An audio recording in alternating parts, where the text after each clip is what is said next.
आज का ये एपिसोड शुरू करने से पहले एक छोटी सी बात। क्या आप भी अपना पॉडकास्ट बनाने की सोच रहे हैं? तो एंकर ट्राई कीजिए। ये पॉडकास्ट बनाने का सबसे आसान तरीका है। नंबर 1, ये फ्री है। नंबर 2, इसमें कई सारे ऐसे टूल्स हैं जो आपको अपने फोन और कंप्यूटर पर रिकॉर्ड और एडिट करने की फैसिलिटी देते हैं। नंबर 3, आप अपने पॉडकास्ट को डिस्ट्रीब्यूट भी कर सकते हैं, जिससे इसे स्पॉटिफाई और दूसरे प्लेटफॉर्म पर सुना जा सके। तो डाउनलोड कीजिए फ्री एंकर ऐप या विजिट कीजिए anchor.fm पर अपना पॉडकास्ट स्टार्ट करने के लिए। ये तो थी एक छोटी सी जानकारी, और अब शुरू करते हैं एपिसोड का सिलसिला। तो आज के एपिसोड में लीजिए सुनिए सूर्यकांत त्रिपाठी निराला के लिखे उपन्यास अलका का भाग 13, मेरी यानी समीर गोस्वामी की आवाज में। अजित मामा के यहां न गया। उसे पकड़ जाने, शोहरत होने पर घर खबर पहुंचने का खौफ हुआ। कुछ पुलिस से भी डरा, जिसकी आंख में धूल झोंक कर ये बाना बनाया था। सीधे विजय की ससुराल पहुंचा। लालगंज में गीता की किताब खरीद ली। अंग्रेजी जानने की जड़ मार दी। घुटी चांद, सफाचट दाढ़ी मूछ, नाम स्वामी धर्मानंद, ख्यालात 7 सदी पीछे के, हाथ में मोटा सोटा, बगल में झोला जिसमें चिलम और गांजा खास तौर से हिफाजत से रखा हुआ। दूसरों को पिलाना, उन्हें बहलाकर मतलब गांठना, बातचीत पूरे गंजेड़ी की, बैठा गला। धर्मानंद जी ने सोचा, विजय की तरह विद्या के बल से बल विद्यार्थियों को पूछ ऐंठ ऐंठ कर राह पर लाना, गधों को घोड़ा बनाना है। लिहाजा एक बिल्कुल गैर मुमकिन बात। फिर अक्लमंद कैसा, जो 10 कदम पेशतर न सोच ले। बात ये कि असर जात का नहीं जाता। किसान जमाने से गंवार और जमाने तक ऐसे रहेंगे। विजय को ये एक शौक चर्राया है, बल्कि झक या कहे दिमाग की कमजोरी है। हल जोतने और किताब पढ़ने से बड़ा बट्टा कहीं के किसान पढ़े लिखे हैं, इसके मानी ये न हुए कि वे विलियम पिट हो गए। फिर अगर ऐसा ही ख्याल है कि किसान पूरी ताकत से हल की मूठ पकड़कर भी पूरी सफाई से कलम चला लेंगे, तो न्यूटन की राह लोग क्यों नहीं पकड़ते। विजय को पहले भीड़ चराना था, ना कि पढ़ना। दुनिया में सब लोग अपने अपने फायदे की युक्तियां निकाल लेते हैं। धर्मानंद जी दुनिया में विनोद कौतुक से रहने वाले जीव हैं। लिखाई पढ़ाई का काम वो नहीं कर सकते, ऐसी बात नहीं। उसके क्या गुण और उपयोग हैं वो जानते हैं, पर एक एक किस्म की निरंतर बकवाद से वो बहुत घबराते हैं।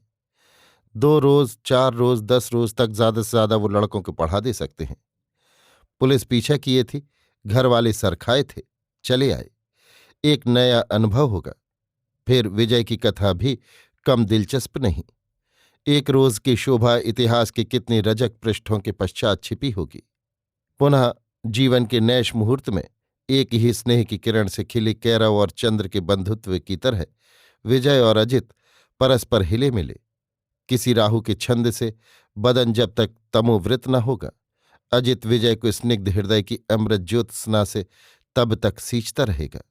अपरच जिनके यहाँ की भीख पर उसे कालयापन करना है, उनका ऋण भी वो ब्याज समेत चुका देगा। वो विजय से मैत्री में पीछे कदम रखने वाला नहीं। इस प्रकार कल्पना की उधेड़ बुन में बगल में झूला लटकाए स्वामी धर्मानंद जी विजय की ससुराल से 2 कोस फासले पर एक गांव पहुंचे। बगीचे से लकड़ी तोड़कर धूनी जला दी। आग तैयार होने पर बदन में खूब राख मलकर बैठ गए। जगह सुहावनी, पास ही मंदिर और कुआं, लोगों की आमदरफ्त की काफी गुंजाइश। धीरे धीरे बाबा जी के पास भक्त किसान खेतों से आ आकर एकत्र होने लगे। बाबा जी ने बिना व्यर्थ वाक्य व्यय के पूर्ण धीर गंभीर मुद्रा से गांजा मलने को भक्त वृंद के सामने बढ़ा दिया। यथेष्ट लोभ होने पर भी भक्तगण पहले हिचके। किसी ने कहा, बाबा आपका प्रसाद तो है, पर कैसे लिया जाए? शाम को हम लोग ठेके से ले आवें, तब आपका प्रसाद लें। बाबा धर्मानंद जी ने आंखें मूंद कर नाक सीधे आसमान की तरफ उठाकर सिर हिलाया कि ये कथन शास्त्र संगत नहीं। भक्तगण सभक्ति चकित हो तपस्वी बाबा जी की विशाल मुद्रा देखते रह गए। धीरे धीरे सानुनासिक स्वर बाबा जी ने कहा, बेटा ये तो भगवत पर तुम्हारा ही चढ़ाया हुआ प्रसाद है, साधु के पास पैसे कहाँ। भक्तगण बड़े प्रसन्न हुए। उन्हें ऐसे बाबा जी अब तक नहीं मिले थे जो भक्तों को घर का माल खिला जाते। बड़ी विनय से गांजे की कली लेकर मलने लगे। तैयार होने पर बाबा जी को भोग लगाने के लिए दिया। बाबा जी होश में एक दफा खाने वाली तंबाकू जरा सी खाकर बेहोश हुए थे। फिर नई रोशनी की बत्ती सिगरेट में भी कभी आग नहीं लगाई। बड़े संकोच में पड़े, पर जिरह में न कटने के जवाब पहले से सोच रखे थे। पूर्वव्रत नक्की स्वर से कहा, गुरुजी की आज्ञा इस समय कुछ दिनों के लिए दम छोड़ देने की है। बात यह है बेटा कि जो धुआं मैं मुंह से निकालता हूं वो गुरुजी पीते हैं, जो तुम निकालते हो निकालोगे वो हम लोग पीते हैं पिएंगे। आजकल इस चेले को गुरुजी ने अपना अधिकार दे रखा है कि अब अपनी गर्मी हमें न पिलाओ, दूसरों की गर्मी पीना सीखो। ऐसे धूम्रपान की कोई व्याख्या हो भी सकती है, इसकी जांच पूरी पूरी कौन करे। बेचारे किसानों ने चुपचाप विश्वास कर लिया। एक दूसरे को देखते हुए बाबा धर्मानंद जी की पुनः आज्ञा मिलने पर सभय पीने लगे। खूब दम कसकर गांव गए और सबको एक अजीब बाबा जी के पधारने की खबर सुनाई। तारीफ में कहा, बाबा जी चिलम नहीं पीते, सबकी चिलम का धुआं पीते हैं। दूसरे ने कहा, तुम घर में बैठे हुए चिलम पियो, बाबा जी अपने आसन से धुआं पी लेंगे। तीसरा बोला, हाँ भाई पूरे महात्मा है, देखो दग दग कर रहा है चेहरा, लेकिन अभी उम्र कोई बहुत ज्यादा नहीं। तू तो बैल है पूरा। पहला बोला, अरे साधु की उम्र का कुछ हिसाब रहता है। हम तू हैं कि 25 साल में बाल पक गए। महात्मा को ऐसा न कहना चाहिए। अभी कहो हमारे बाबा की बातें कहने लगे। स्वभाव के बादशाह हैं, दूसरे ने बड़ाई की। बादशाह? बादशाह भी उनके पास आते और झक मारते हैं। आंखें काढ़ कर दूसरे को देखता हुआ पहला बोला। गांव के छोटे बड़े साधारण भले मानस ऐसे अद्भुत बाबा जी के आने की खबर पा भक्ति भाव से अपना अपना कार्य छोड़कर मिलने चले। देखते देखते चारों ओर धूनी घेर कर प्रणाम कर कर गांव के सभी वर्णों के लोग नजदीक फासले पर बैठे हुए पूरी भक्ति की नजर से बाबा जी को देखते रहे। इनमें ब्रजकिशोर बाबा जी की तरह नवयुवक है। बाबा जी की उम्र की बराबरी वो नहीं कर सकता, सफाई से रहता है। देखकर बाबा जी भी इसी की ओर मन ही मन औरों की तरफ से ज्यादा खिंचे। ऐसी उसकी आजकल की पसंद वाली कांट छाट। वो 2 साल तक कॉलेज की हवा भी खा चुका है। बड़े गौर से अंग्रेजी समालोचना की निगाह से बाबा जी को देखने लगा। राख के भीतर बाबा जी की चमकीली तेज आंखें देख देख कर ब्रजकिशोर मुस्कुरा रहा था। सोच रहा था कि ये आदमी दूसरों का निकाला हुआ धुआं कैसे पी लेता है। महात्मा जी आगंतुक जनों से परिचय कर कुशल पूछने लगे। प्रश्न, यहाँ के जमींदार कौन हैं? उत्तर, ताल्लुकेदार मुरलीधर स्वामी जी। प्रश्न, तुम लोगों के सुख दुख में शरीक तो होते हैं? लोग एक दूसरे का मुंह देखने लगे। फिर स्वामी जी के लिए रमता योगी बहता पानी का ख्याल कर उन्मन हो गांव के एक पुराने भले मानस बोले, हाँ स्वामी जी, आजकल जैसे और जगहों के राजे रियाया की खबर करते हैं वैसे वो भी हैं। नहीं, दिल का भाव ठीक ठीक साधु से कहा करो, वो तुम्हारी प्रार्थना ईश्वर के पास तक भेजता है और जैसी उसकी मर्जी होती है तुम्हें बतलाता है। साधु से अपना मतलब छिपाना अपने आप को धोखा देना है। वो जो ईश्वर का सेवक है उसके जनों की पहले सेवा करता है। स्वामी जी ने ओजस्वी शब्दों में लोगों के शंका से दबे हृदय को उभार दिया। गांव के लोग जो अभी तक तिलिस्म के उस्ताद की नजर से स्वामी जी को देख रहे थे, समझे उनके सुख दुख, विशेषकर उनके दुख की जगह स्वामी जी सेवा का मरहम रखना चाहते हैं। ब्रजकिशोर एक बदली हुई भावना से देखने लगा। धर्मानंद जी भी साथ साथ लोगों के मनोभाव पढ़ते जा रहे हैं। अपने अपने उद्देश्य की सिद्धि की सबको धुन होती है। सब उसी गरज से दूसरों के पाबंद होते हैं। स्वामी जी की इतनी सी बात से पार न देखने वाले निरूपाय पारावार में पड़े हुए गांव के लोग साक्षात ईश्वर के पास प्रार्थना पहुंचाने वाले स्वामी जी को जितने अपनाव से देखने लगे, उसकी वर्णना कोई भी भाषा नहीं कर सकती। साक्षात सरस्वती वहां मौन है। आज तक समर्थ के खिलाफ खुलकर एक भी आवाज करने की शक्ति उनमें किसी की न थी। वे नवाबी युग से अब तक शक्तिमान का साथ देकर अपनी ऐहिक आशा पूरी करते आए थे। उनके खिलाफ सर उठाने का स्वभाव मर चुका था। आज उनके ठीक प्राणों में एक सहृदय आवाज हुई। गांव के अच्छे अच्छे लोग थे। चौंक कर एक नया प्रकाश देखा। महाराज, एक बूढ़े गांव के सभी जातियों के मान्य भले मानस ने कहा, अगर खुद राजा रियाया की माल व इज्जत पर हमला करने लगे तो फरियाद किसके पास करें? इज्जत किसे कहते हैं जब आप लोग समझेंगे तब दूसरे लोग भी आपकी इज्जत लेने की हिम्मत न करेंगे। स्वामी जी ने कहा, अभी तो एक दूसरे को बेइज्जत करके अपनी इज्जत बढ़ाने वाला 1000 वर्ष से एक सा चला आता हुआ कायदा आप लोग अख्तियार किए बैठे हैं। लोग कुछ समझे, समझने की उत्सुक आंखों से देखते रहे।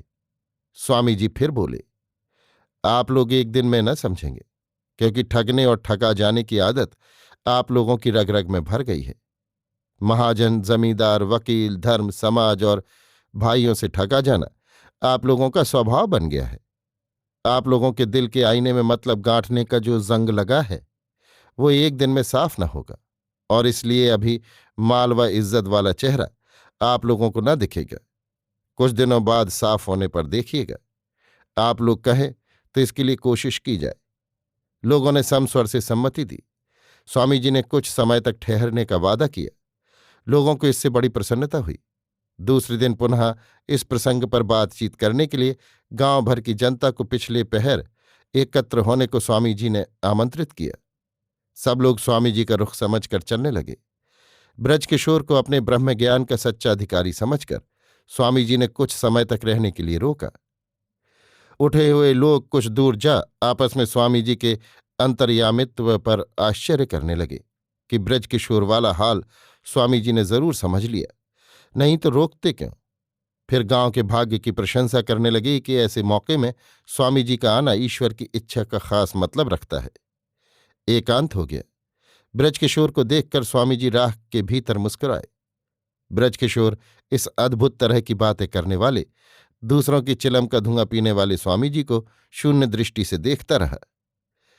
तुम क्या करते हो? स्वामी जी ने पूछा। अभी अभी बेकार हो गया हूं। इससे पहले ताल्लुकेदार मुरलीधर के यहां कुछ दिनों नौकर हो गया था। फिर एक दिन कमिश्नर साहब इलाके से 30 मील दूर हरखा वन में शिकार खेलने आए। मुझे हुक्म हुआ उनकी रसद जिसमें मुर्गियां भी थीं वहां लेकर जाऊं। मैं हाउस होल्ड इंस्पेक्टर था। मेरे मातहत जितने आदमी थे सब हिंदू थे। ताल्लुकेदार साहब के मकान के अंदर किसी मुसलमान की पैठ नहीं, पर मकान से बाहर हिंदुओं की आंख बचाकर हिंदू मुसलमान में वो भेदभाव नहीं रखते। वक्त बहुत थोड़ा था। मुर्गियां खरीद कर लाने वाला कोई न मिला। हिंदू नौकरों ने मुर्गी छूने से पहले नौकरी छोड़ना मंजूर किया। 3-4 मुसलमान नौकर थे, पर वे बगीचे की कोठी में खास आदमियों में थे। उन पर सेक्रेटरी साहब का हुक्म था। कस्बे में एकाएक बेकार मुसलमान न मिला। 10 बजने वाली मोटर भी निकल गई। मैं हैरान हो रहा था कि किसी ने ताल्लुकेदार साहब से जड़ दिया कि मैं साहब की मुर्गियां लेकर अभी नहीं गया। अब वक्त पर मुर्गियां पहुंच भी नहीं सकती थीं। ताल्लुकेदार साहब ने मुझे बुलाया और आग हो गए। रह रहकर होठ चबाते, मुट्ठियां बांधते और तू तो कार करते रहे। अबे ब्राह्मण के बच्चे, अगर आदमी नहीं मिले थे तो तू किस मर्ज की दवा था? तू क्यों नहीं ले गया? ये काम तेरा था या मेरा? अबे बोल। मैंने जो तार दिया था कि आपके वास्ते रसद और मुर्गियां जा रही हैं, इसका क्या जवाब दूं? मैं इसका क्या जवाब देता? फिर हुक्म हुआ, इसे कान पकड़कर निकाल दो। ब्रजकिशोर के आंसू आ गए। फिर इसी तरह निकाल दिया गया। यहां माँ घर देखती थी, वहां बहन। वो ब्याह के 3रे महीने विधवा हो गई। भोजन पका देती थी। निकाला जाने पर डेरे गया तो बहन ने कहा, तुम नहीं गए, अच्छा हुआ। माधव की अम्मा कहती थी, आज रात को जमींदार के लोग मुझे पकड़ ले जाते। उनके यहाँ ऐसा करना कुछ बुरा नहीं, कोई बड़ी बात नहीं, रोज का काम है। ये गांव भी उन्हीं से है। स्वामी जी सदा शंका लगी रहती है। युवक उदास आंखों से स्वामी जी की ओर देखने लगा। स्वामी जी की पलकों पर दूरतर भविष्य का निकट छायापात स्पष्ट था। दोनों बड़ी देर तक मौन रहे। कितनी करुणा उन पलकों पर थी। ब्रजकिशोर को ऐसी मौन सहानुभूति में प्रकट स्नेह आज तक नहीं प्राप्त हुआ। उसने आश्वस्त होकर कहा, स्वामी जी, समय बहुत हो चुका, चलकर मेरे यहां भोजन करने की कृपा कीजिए। स्वामी जी सहमत हो मंदिर में अपने कपड़े रख, कमर में एक दूसरा वस्त्र बांधकर ब्रजकिशोर के साथ चल दिए। सादर स्वामी जी को बाहर कंबल पर बैठाल, भीतर जा थाली लगवा कर बुलाया। हाथ पैर और मुंह धोकर स्वामी जी भोजन करने बैठे। भ्रम कभी न करने से याद न रही। स्वामी जी के मुंह की राख धोने के साथ धुल गई। उस कांतिमान चेहरे को कुछ विस्मय के साथ ब्रजकिशोर देखता रहा। रसोई में उसकी बहन वीणा थी। अनावृत मुख, शुभ्र कुंद कालिका सी निष्कलंक, तुषारहत वाष्प व्याकुल कमल नेत्र, किसी चित्रकार ने जैसे करुणा की 16 साल की तस्वीर खींच दी हो। एक नजर स्वामी जी को देखकर सभय प्रार्थना से पूर्व भोजन की पूर्ति के लिए तत्पर। कितनी करुणा भारत की झोपड़ी झोपड़ी में है। स्त्री आंख की पुतली सी नाजुक है, हमेशा पलकों के दोहरे पर्दे में बंद रहती है। जब किसी साधारण भी अनिष्ट की संभावना होती है, मायका और ससुराल कार्य सबसे सूक्ष्म, केवल दर्शन, पर वो कठोरतम कार्यों का कारण है। संसार की प्रति प्रगति की सुलोचना स्त्री ही नियामिका है। स्वामी जी खाते हुए सोचते रहे, क्या एक बाजू कतर देने पर चिड़िया उड़ सकती है? स्त्रियों की दशा क्या ऐसी ही नहीं कर रखी यहाँ के कलमश में डूबे धर्म का ठेका कर रखने वाले लोगों ने? क्या नाम है इसका? स्वामी जी ने पूछा। वीणा स्वामी जी, ब्रजकिशोर ने उत्तर दिया। वीणा सजीव चंचल हो गई। स्वामी जी चुपचाप भोजन कर हाथ मुंह धो बाहर गए। अभी आप सुन रहे थे सूर्यकांत त्रिपाठी निराला के लिखे उपन्यास अलका का भाग 13, मेरी यानी समीर गोस्वामी की आवाज में।